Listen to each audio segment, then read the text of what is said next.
تاریخ میں کچھ مقامات صرف جگہ نہیں ہوتی، وہ انقلاب کی ابتدا ہوتی ہیں۔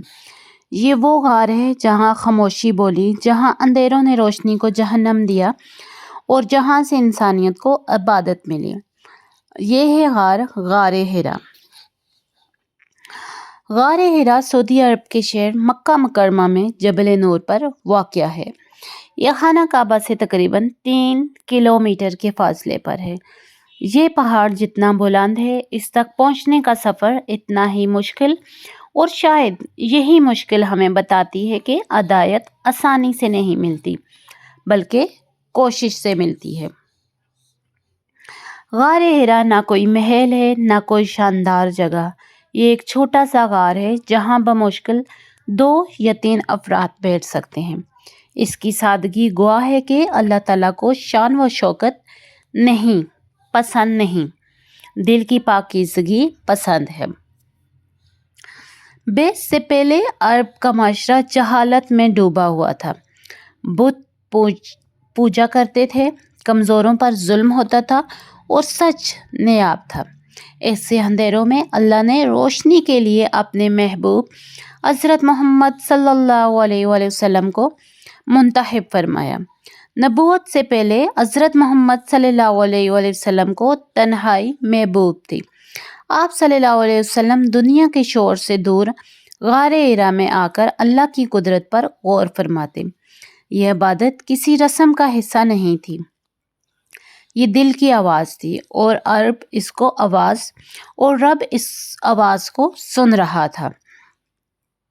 پھر وہ لمحہ آیا جب نبی کریم صلی اللہ علیہ وآلہ وسلم کی عمر 40 سال تھی۔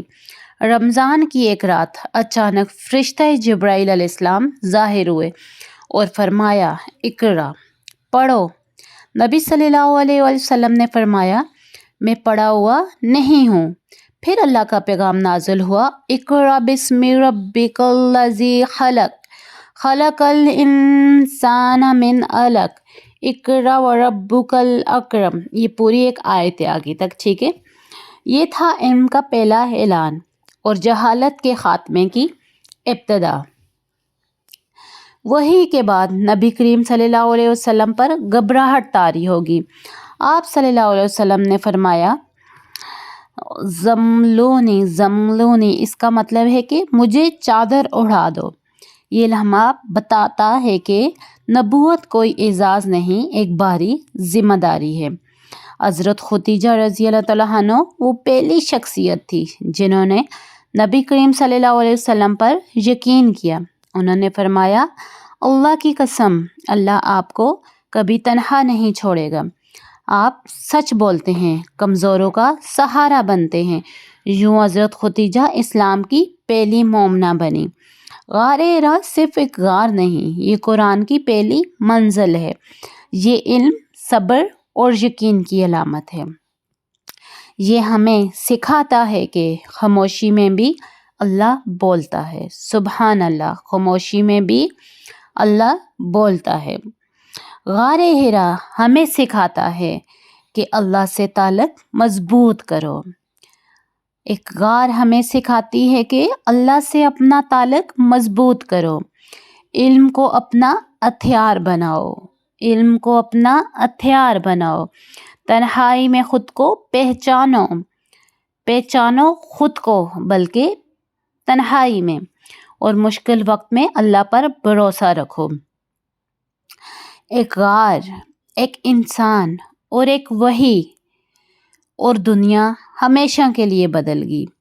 یہ تھا غار حرا جہاں سے ہدایت کا سفر شروع ہوا تھا، اور یہ غار وہ ہے جہاں پہ نبی صلی اللہ علیہ وسلم اکیلے بیٹھ کے عبادت کرتے تھے اور اپنے لوگوں سے دور روتے تھے۔ شہر کے شور سے دور غار حرا میں تشریف لے جاتے، اللہ کی قدرت پر غور کرتے، حق کی تلاش میں عبادت کرتے۔ یہ کیفیت اس بات کا ثبوت ہے کہ اللہ اپنے نبی کی تربیت خود فرماتا ہے۔ غار حرا میں اللہ نے اپنے نبی کی تربیت فرمائی۔ کئی راتیں غار حرا میں نبی صلی اللہ علیہ وسلم گزارتے، ذکر الہی میں مشغول رہتے، اپنے ساتھ اپنے کھانے پینے کا انتظام بندوبست لے کے جاتے۔